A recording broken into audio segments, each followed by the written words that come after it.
Hello, I'm Emma McBride, and I'm very pleased to contribute to this important conference on borderline personality disorder.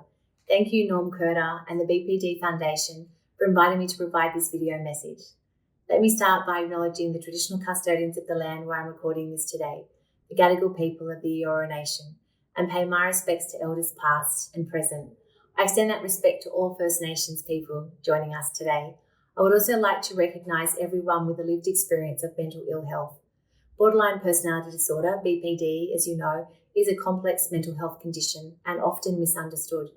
People with BPD often still face stigma and discrimination, and our health system has traditionally not provided good options for diagnosing, treating, and supporting people with BPD.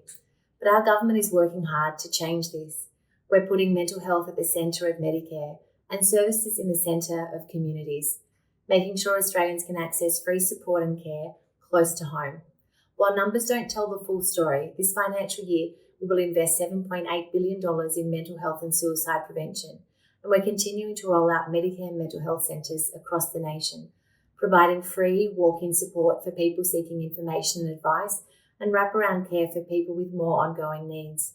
Alongside the expanded Headspace network and the new Headspace Plus, we will be adding 20 new youth specialist care centres to further boost supports for young people with complex mental health needs like personality disorders, eating disorders, and early psychosis.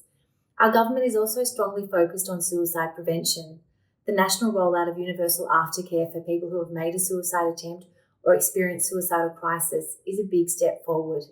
And we remain committed to better First Nations programs with the emphasis on cultural connection and social and emotional well-being.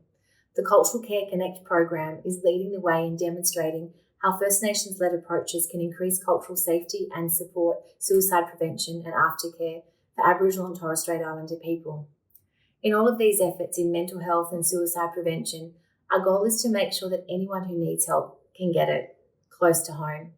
We know we have more work to do to make sure people feel safe seeking help, improving not only support and care, but community understanding. And this is only possible working alongside organisations like the BPD Foundation. Thank you all, and a special thanks to those who are sharing your stories. You're helping us to make Australia a better place for people with BPD. Thank you and congratulations.